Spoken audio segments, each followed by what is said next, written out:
that forget America, white America is an irredeemably racist country.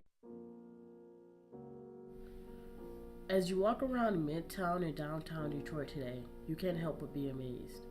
From the art to the technology to the business. This section of Detroit has come a long way. It's certainly a far cry from the images you may see online or on television. But as you look around and see the progress, you can't help but also notice the despair. Midtown and downtown Detroit in particular are home to thousands of homeless men, women, and children. My goal by the end of this documentary is not only to open up your eyes, but your minds as well to this problem. And by the end, maybe convince you enough to act. Gotta stick together, baby. 'Cause I know what they want. And you know what they want. They want us to get out the city. I know that they do. They want us to get out the city. Just tell us the truth. They want us to I have Nashville in green. The rest are red. You have 2 on Christie and 2 on Nashville, right? Yes. I like Nashville more than I like Christie, so maybe both Nashvilles. Did you pull up the picture for this one? I did. 727? Yeah, that's the right off Gunston in the alley, right? Yeah, next to Alley. It's okay. I think I like this Newer block roof, more. though. Newer roof, that's Yeah. $5,000, so. Stevie Hagerman and his dad, Steve, buy up hundreds of Detroit homes every year. So are we going after both Nashvilles and leaving Christie alone? Which Christie? The first one? We got. It's the first of 2 rounds of the annual online auction of tax foreclosed homes, run by the Wayne County Treasurer's Office. Now, we're gonna pass on, don't bid on that later. In a matter of days, the Hagermans will become the new landlords Yeah, you of drive already by this occupied one, homes. We're closing in on Manning, huh? You are the winner, 14019. I'll wait and see what Stevie says. He knows he saw it. When this is all said and done, how much money will you have spent? Under $3 million. Better. Yeah. The tax foreclosure epidemic is a contradiction at the heart of the revival of Detroit, where chic shops and high-rise apartments build up downtown, but east and west neighborhoods are littered with burnouts and board-ups. Stevie Hagerman manages properties on the east side of the city. In the days around the auction, he surveys well-kept, mostly occupied homes coming up for sale. 13870 is my first one. It's gonna be right here on the right. Yeah, so this brick one here to the right. It's got a guardian alarm, the roof's in good shape. That's your typical brick 3-bed bungalow. It looks occupied. This street, 1 off 8 Mile, the homes are gonna go high. That's one we'd definitely be interested in. Can you walk me through how you actually make money on this? The way you make money, say I buy the house you're in personally for $500. I'm now the new owner. I'm offering you a deal to stay there. I'm not charging you a security deposit since you're already there. We'll take care of your major issues, whether it's roof, plumbing, electrical, tank, furnace. We sign a 12-month lease. You pay me $500 the first of the month. In one day, we've gotten our money back, and then after that, it's profit. One of the homes he's targeted is Judy Kelly's. Just a 2-bedroom bungalow, but I made it nice and comfy for me and my family. She's a mental health social worker, making a little over $2,000 a month. So we can have 2 bathrooms, hot water tank. She bought her home in 2009, right as the recession hit, for $3,952. I had to get the pipes changed from lead to PVC. Almost immediately, her tax bills were crazy high. That's because the value of her home was assessed at more than 10 times the price she paid for it. By 2017, she had racked up $23,000 in back taxes and fees. What kind of financial strain did that begin to put on you? A lot, because it seemed like every time they would send me out a letter, I would try to come up with the $500-600 that you had to put down on it to try to save your home. As she put a child through college and cared for her dying mother, Judy only managed to pay $1,000 toward the property taxes she owed. As your home heads into this auction, while you are literally living in it, how are you feeling? It's a lot of history that I had in this house. All the memories of me and my children, my grandchildren, the holidays. My mother lived here before she became ill. And just to see it all snatched away, it's kind of heartbreaking. Judy is just one of thousands who've experienced this. Homeowners pay property taxes based on a city's assessment of the value of their homes. Home value goes up, your taxes go up. Home value goes down, your taxes are supposed to go down. When the Great Recession hit in the late 2000s, property values tanked. But Detroit didn't lower taxes far enough. One study found that between 2009 and 2015, the majority of homes in the city were overassessed. In 2010, 85% were. Even with recent improvements, reports show Detroit's assessments were inaccurate as late as this year. According to experts who spoke to Vice News, many of them were so high they violated the state constitution. What the law does allow for is a confusing city-county relationship. Wayne County fronts Detroit any missing tax money and then becomes the debt collector, charging struggling homeowners as much as 18% on unpaid taxes. If you're delinquent 3 years in a row, state law lets the county take your home and sell it in the auction. So to be clear, if you're like Judy, you got overcharged by the city on taxes, then got asked by the county to pay interest on them. Oh, and then when you couldn't, the county sold your home out from under you. Detroit hit a low point in 2013, when, saddled with $18 to $20 billion in debt, it filed for the largest municipal bankruptcy in the nation's history. Mike Duggan ran for mayor on the idea that he was the turnaround guy, the businessman, the one who could pull Detroit out. I think starting tomorrow, we're going to start to turn the city around. The city did improve dramatically, and Detroit just said thank you by electing him to a second term. Well, thank you, Detroit! But it happened with a city budget balanced in part on overtaxed citizens. Since 2009, Jerry Paffendorf has studied tax foreclosure and Detroit land ownership. How many Judys are there in Detroit? If you throw a stone into the auction properties, you're probably going to hit one. This is a map of Detroit. Everything colored in is a property that's at the tax foreclosure auction right now. So we found countywide 76,000 properties that are 1 to 2 years behind on their property taxes. And we found just about 64,000 that are 2 years or more. And if you go down to Detroit, you can see, I mean, almost everything is tax delinquent. That's pretty indicative of how screwy the situation is. That screwy situation creates high-stakes auctions, pitting people like the Hagermans against advocates like Michelle Oberholzer. Okay, Keating, Eddie Murray, I'd like to place a bid for him. Her team at the United Community Housing Coalition uses donations, loans, and whatever money struggling owners have saved to try to rescue houses.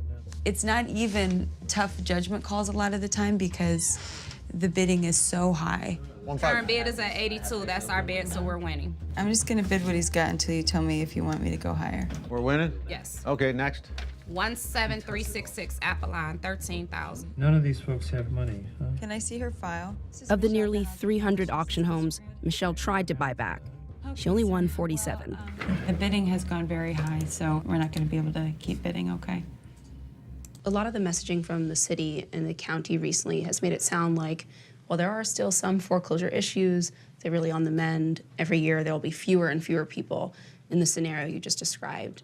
The volume of foreclosures that we still have is far from acceptable. In another time and place, this would be a moral outrage, and yes, it's lower than it has been in the past, but our standards are completely skewed. Mayor Duggan and the Wayne County Treasurer, Eric Sabri, have declined repeated requests for interviews with Vice News. In a statement, Duggan's office explained that the city had done significant assessment reductions, pushed for legislation that offered reduced interest rates to struggling homeowners, and made dramatic improvements to the assessment process. But the city has no plans in place to repay homeowners who were overcharged, and the county has no plans to stop selling occupied homes. What does tax foreclosure do to communities in neighborhoods here in Detroit? So tax foreclosure has destabilized and reduced the population. It's increased the amount of blight and vacancy in the city, pushing out lower income people, turning owners into renters. So why would the city and Wayne County have an incentive to keep any of that in place? There's a big financial incentive to keep this dance going between the city and the county. They always say follow the money, right? If Wayne County and Detroit were not benefiting from the tax foreclosure system the way it is, they would have stopped doing it some time ago. And now, the county may be hooked. Since 2010, the county's general fund has received $456 million in interest and fees from doing this. According to data provided by the Wayne County Executive's Office, Without all this extra delinquent tax revenue, the county would be broke. It's good business for the Hagermans. Yep, just won this one. Donna takes her time. They bought 310 homes for just over $2 million. That's the 19333? Yes, and we won the 20115. What did we pay for it? 32. Plus tax? 511.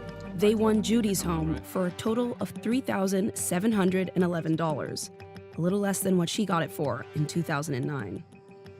Are there any rules here in Detroit when it comes to the housing market? They would say yes. I mean, you know, you're not interviewing the county, though, so you have to be pretty careful. They would say yes. Do you think then that you've been able to sort of get in on a market that maybe shouldn't have existed in the first place? Well, Wayne County sells houses that are occupied. So we are the big bad investor. I bought a home that's occupied. Well, you sold the home that's occupied. He can have it. I don't know what, really, I don't know what to say. Judy is preparing to become a renter somewhere else. She refuses to pay rent for a home she once owned. I've started packing up to leave this place. I just got a few things to pack, some knickknacks, and just take the old furniture out. Do you think you'll ever get a chance to own land in Detroit again? The question should be, would I want to? I'm not sure. I'm not sure. All right, as we try and recover home ownership rates from the last recession, let's take a look at how race can severely restrict the upward economic mobility of African Americans. Since at least the 1940s, home ownership has been seen as a cornerstone of the American dream. It provides a sense of security, but it also builds wealth in the form of equity in your home. Now, through the mid-20th century, local governments and financial institutions used a practice known as redlining. They would literally draw red lines around black neighborhoods, leading to fewer municipal services, lower home values in those areas. But that was supposed to have ended. Well, a study from the Brookings Institution found that neighborhoods that are at least 50% black have an average of 23% lower home values. This is serious. This devaluation, by the way, just to give you a bit about how this is done, it's measured against comparable neighborhoods, looking at absolute home price differences in neighborhoods with at least 50% black populations versus neighborhoods that have fewer than 1% black residents. It also looks at structural characteristics, the year the home was built, square footage, number of rooms. It's trying to make an apples-to-apples comparison. And it looks at neighborhood amenities, the physical landscape, the economic status, the quality of education, the types of stores available, grocery stores, things like that. When all of those are equalized, we're comparing apples to apples here. When it is equalized, homes in black neighborhoods are undervalued on average by $48,000. That is a loss of $156 billion in home value for millions of Americans, mostly African Americans, but also white Americans who live in majority black neighborhoods.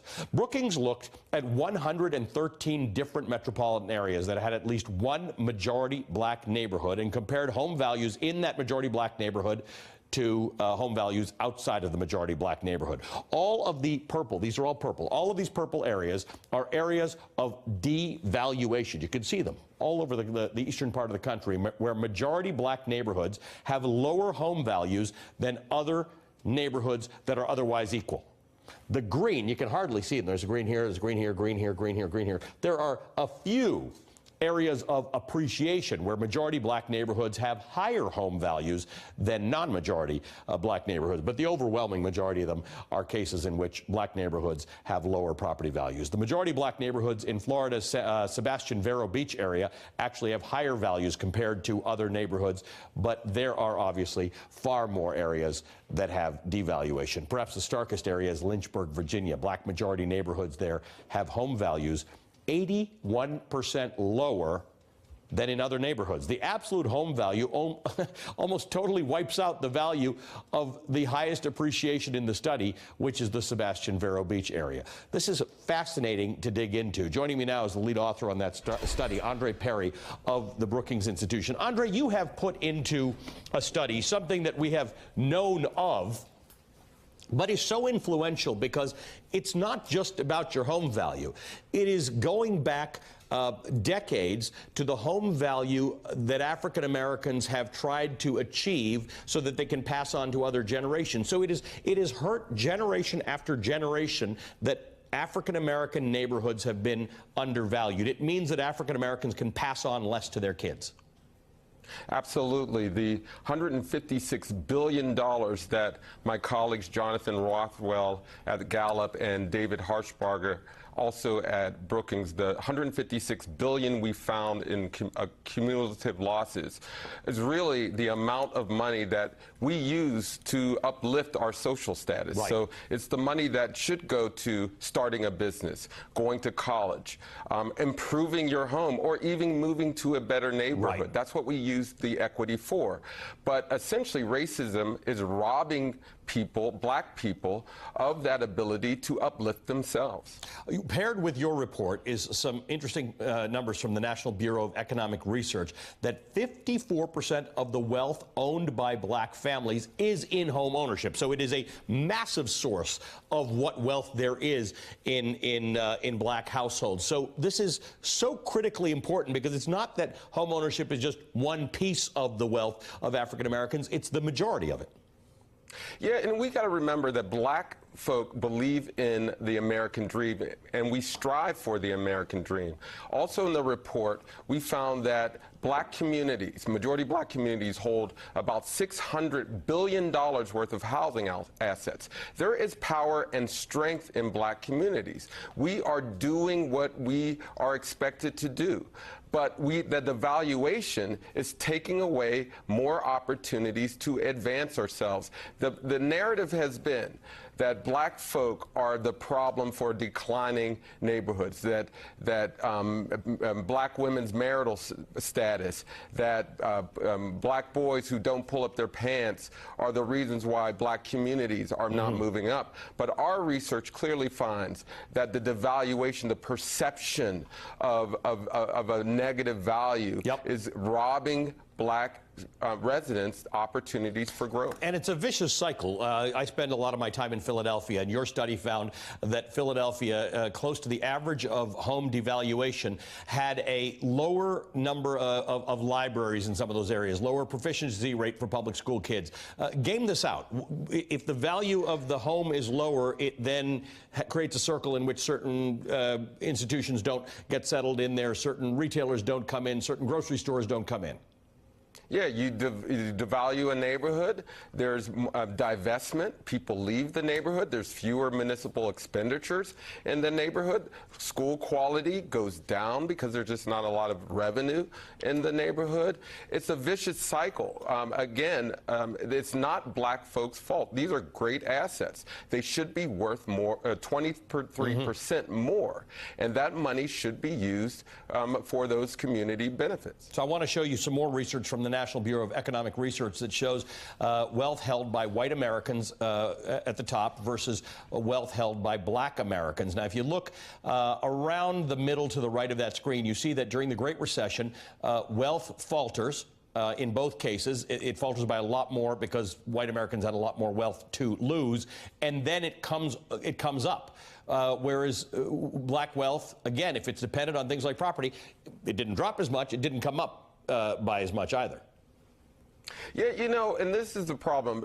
Wealth gives you the ability to withstand the shocks that inevitably will come. You lose a job, you get sick, your son or daughter gets married. You typically leverage your equity to fill those gaps.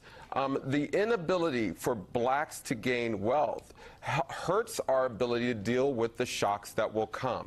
And so what I have been advocating for is for us to clearly have policies that help us deal with the racism that's baked into real estate agents, appraisals, and lending practices. But I'm also saying to the black community, hey, this report that you can get at brookings.edu, you can actually see your price and you can what your home should be worth, and you can demand value by animating the activity in your community and say, hey, we're worth more, we deserve more, we can invest more in our black communities.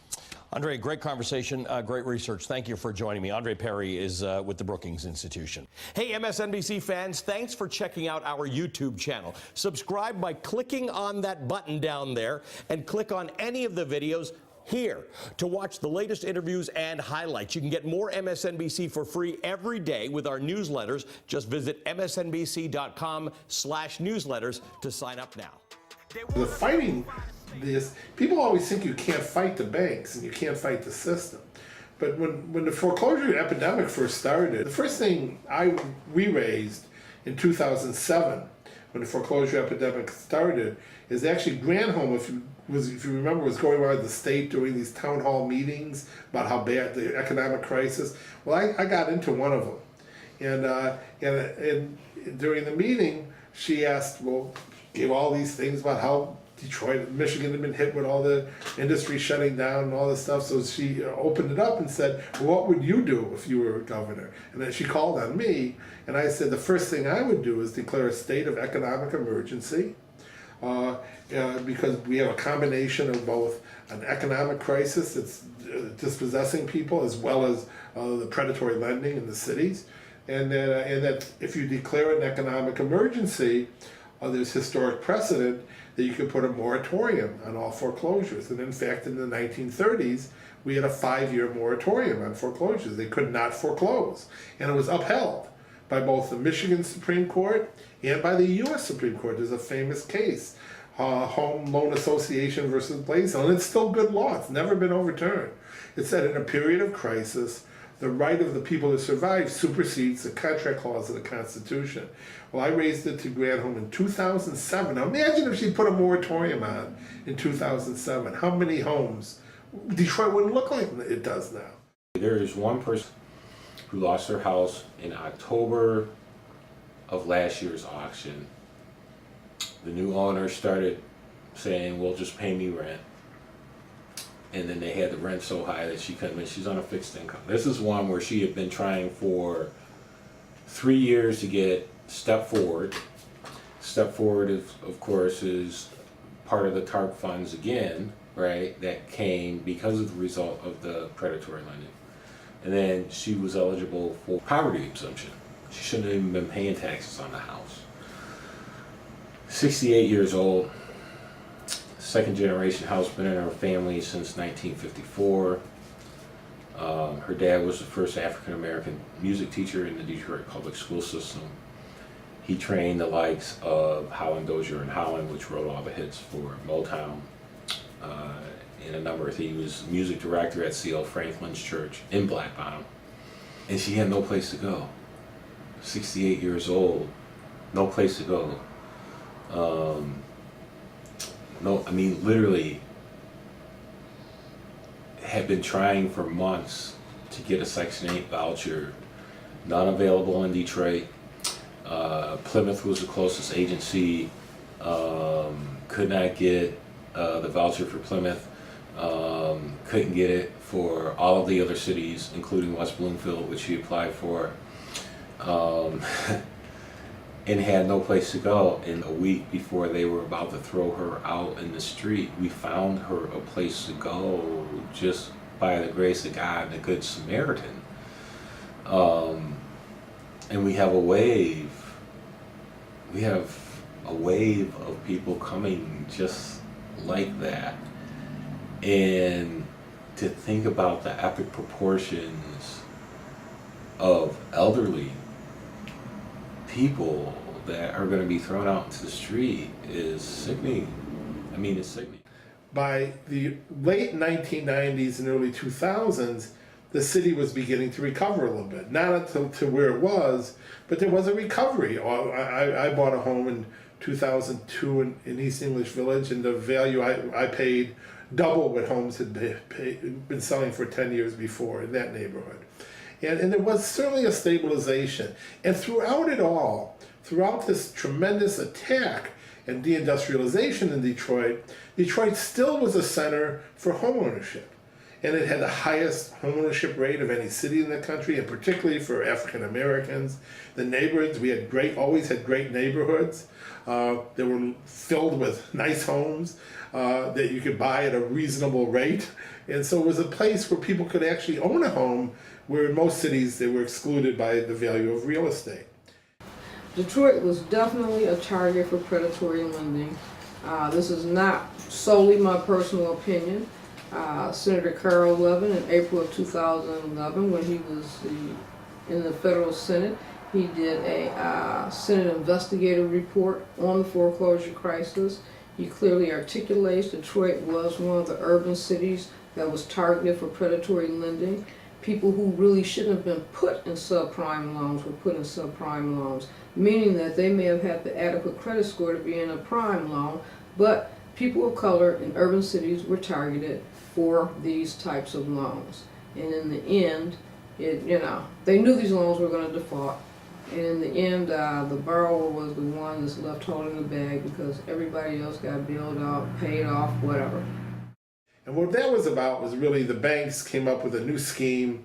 I think they had kind of maxed out credit cards by that way, so they were coming up with a new scheme to interject money in a stagnant economy. And they said, here was their scheme, is that they would allow people to refinance their homes with no checking on the homes, artificially inflating the value of the homes, and selling loans to people that they knew they wouldn't be able to pay.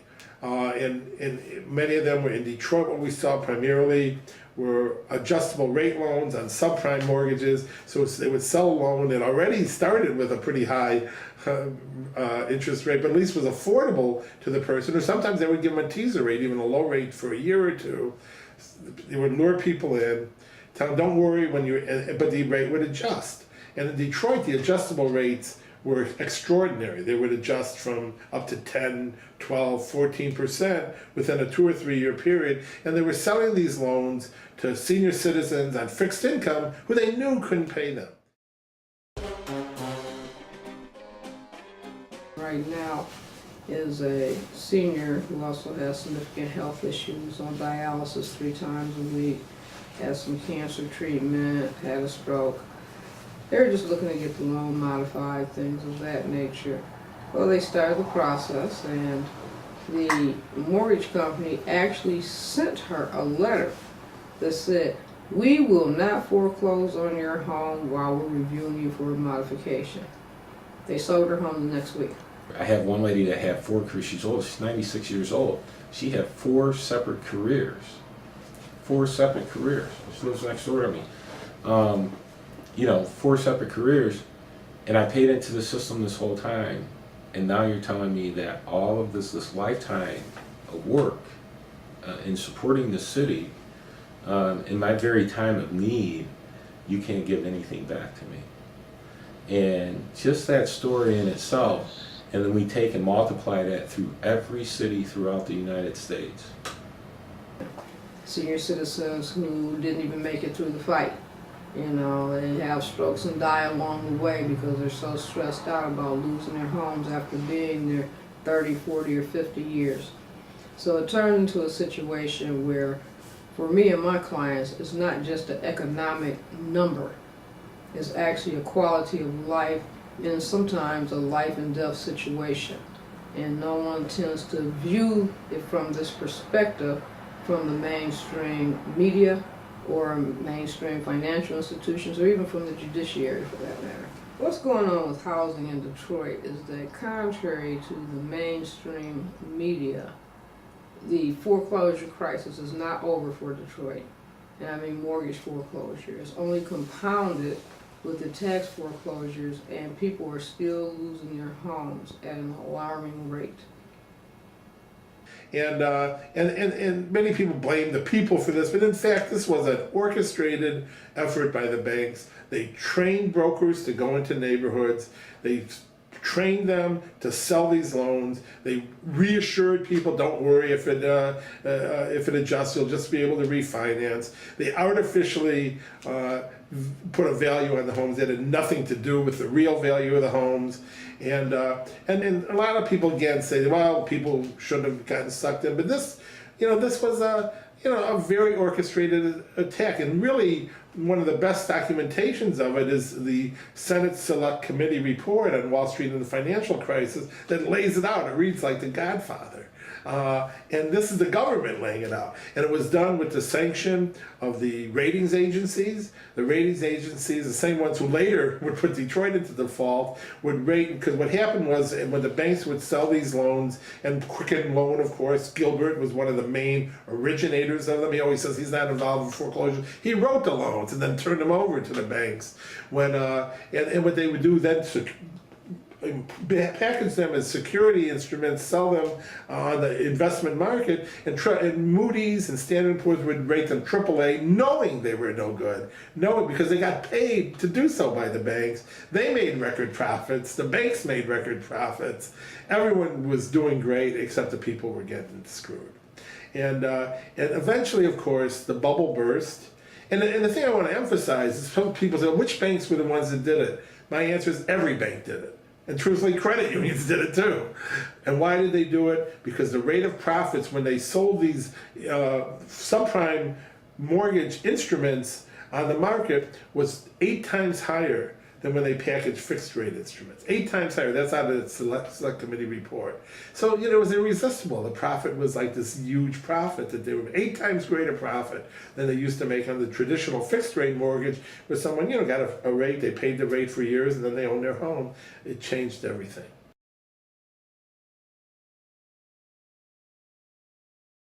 These foreclosures could cause a lot more, but even through all the drug wars, the gangs and the rapid deindustrial, and when I say rapid, I'm talking 100-mile-an-hour deindustrialization of the city, which ultimately set up the poverty, which ultimately brought in the drugs, which ultimately caused the housing and predatory lending. So we're talking about predatory lending.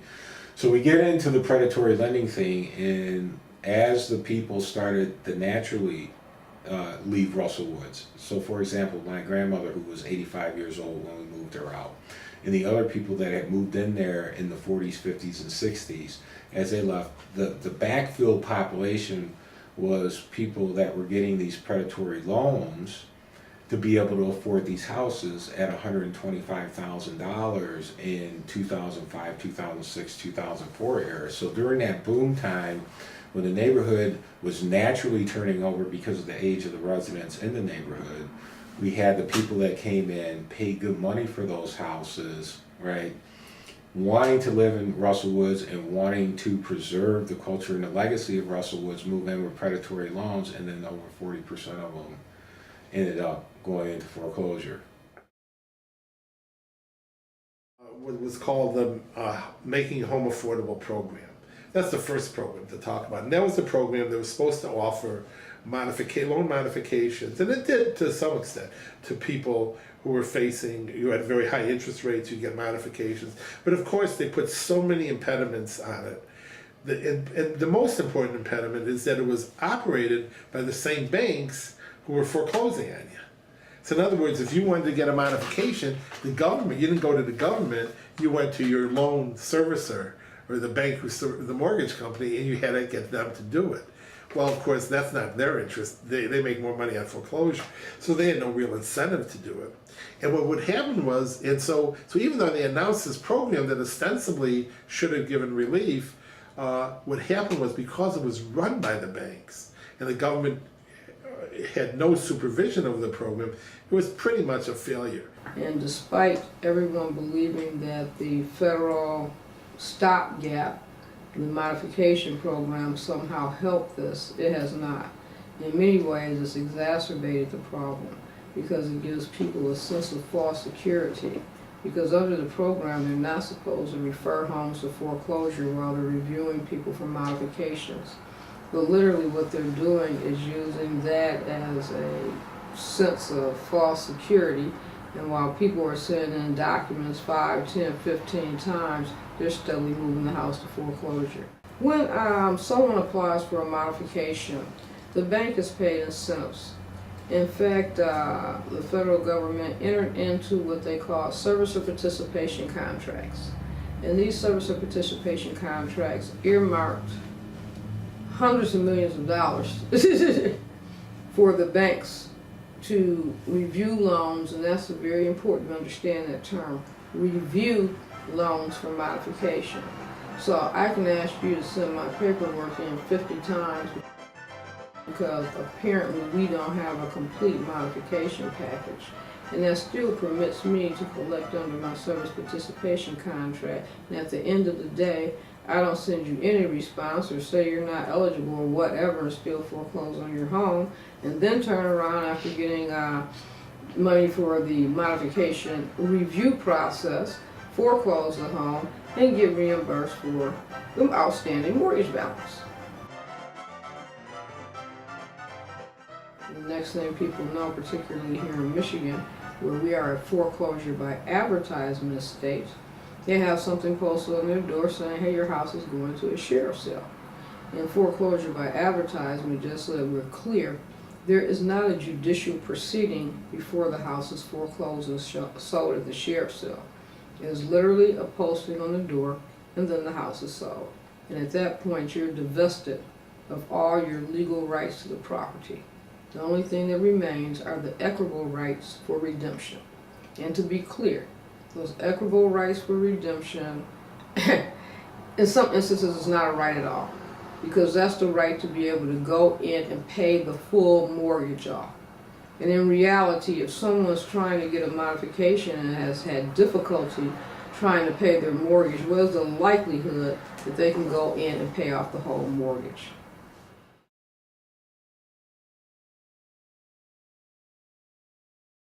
And banks really don't have a lot of incentive to really push for the modifications, because most of the loans that were considered toxic, quote unquote, are now insured by the federal government, so they're reimbursed for the loan balances when the home's going to foreclosure. So you may have a home worth market value in Detroit $10,000, a mortgage of $100,000. In many ways, it is more lucrative to foreclose and to get the mortgage balanced, or parts thereof from the federal government than it is to work with the homeowner. The Federal Consumer Finance Bureau was created to try to give greater oversight over the consumer issues, specifically with mortgages. With respect to the area of mortgages and mortgage foreclosure, no one's coming in here saying, hey, look at the sheer volume of these foreclosures, something should be wrong. I've had numerous clients that have made complaints to the Consumer Finance Protection Bureau, and basically they say, okay, well, send us your information, then they send it to the bank, and the bank responds, well, we reviewed them, or, it's in litigation, or whatever the case may be. And there's never really any investigation as to what went on.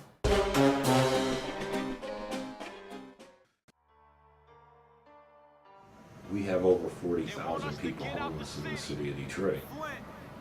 Nobody's talking about it, and we're about to push 100,000 people literally out.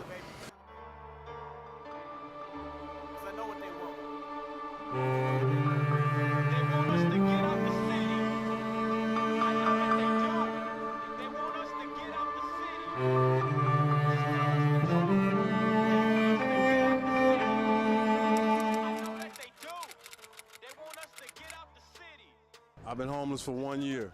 8 years, for 2 years now. I really don't call this homeless because it's my home. You know what I'm saying? I've been on the streets for like 20 years. But when the foreclosure epidemic first started, the first thing I had got locked up in the county jail. Because my mother passed. I got out the county jail, I didn't have nowhere to go, so they told me about the shelters downtown. So I went to the shelters downtown, but you can only stay there for 90 days. After my house burnt down, I moved back from Colorado, and I was on drugs for a little while, and I went to rehab. I got off drugs, and then, after my mom died, I've been struggling, trying to find a job, can't find a job, I've been working odd jobs here or there, but it don't pay no bills or nothing, so I just eat and sleep outside.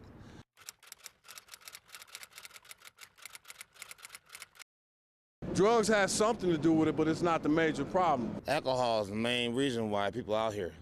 Drugs, if people get a little money, every money they get is going on the drugs, well, how they gonna ever get a place to live? Marijuana, crack, alcohol. Crack cocaine and beer. stay in an abandoned building. Down at Hart Plaza. I live in abandoned Brewsters of the row houses. I have a mattress with the box spring on crates. Everything I own, I carry with me. It's just this. And my Bible I got in my pocket. They sleep at the sewer to keep heat.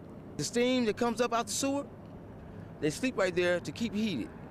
They're right there. It's about 3 or 4 guys right now.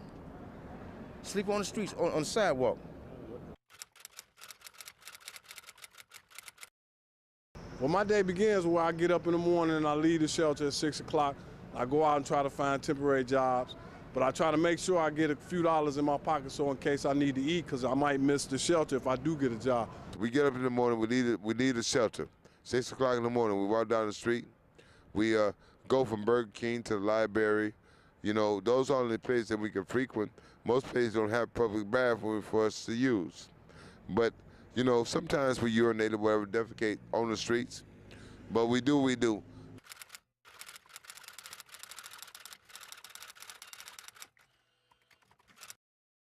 You can't eat. You have to get out, take a shower, go to shelters and things like that to take a shower. You know, they have monks right down the way there, and that's where I go take my showers at. Other than that, I'm just on the streets and I'm living. The hardest thing is being able to get the city to try to help them. The city needs to help the homeless, because the simple fact is, if they don't help the homeless, it creates another problem for the city of Detroit. It puts people out on the street to the point where they might do anything to try to get food, shelter, or whatever.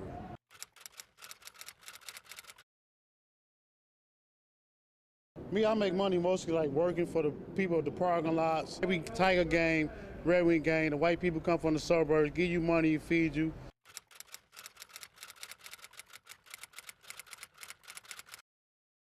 If you guys help the homeless, it'd be highly appreciated. I was homeless in California, met Ice Cube, and I was in an Ice Cube video called Check Yourself Before You Wreck Yourself. I played a gangster at first in jail, then at the end of the video I played Twan. Used to be the Don Juan, now your name is Swan. That's a gay guy character, you know. Try to make it day-to-day life as comfortable as we can.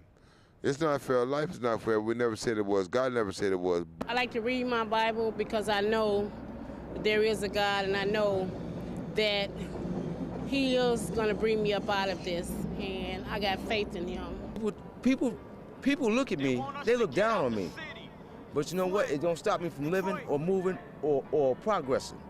Why? Is because I have no problem with being who I am and doing what I do. It was the best thing happened to me in case I get a big job, lose my job, I ain't gonna jump off the bridge and commit suicide. Most of the people from the suburbs, they lose their job, they gonna commit suicide because they can't handle the streets. I need a hug every once in a while to be me, to be loved. Thank you, sir. The problem with violence is that we have never been violent. We have been too nonviolent. There's no such thing as a nonviolent revolution. The only kind of revolution that's nonviolent is the Negro Revolution. The only revolution based on loving your enemy is the Negro Revolution. That's no revolution. A revolution is bloody. Revolution is hostile. Revolution knows no compromise. Revolution overturns and destroys everything that gets in its way. And you sitting around here like a knot on the wall saying I'm going to love these folks no matter how much they hate me. You call us savages and beasts and mad dogs running the street burning and looting, but we're doing this not for the destruction of the world, but we're trying to prove one point. We want freedom and justice and equality. We want to be treated equal. The best thing to do is give us freedom or at this place will riot with blood. Here in Detroit, a city of war.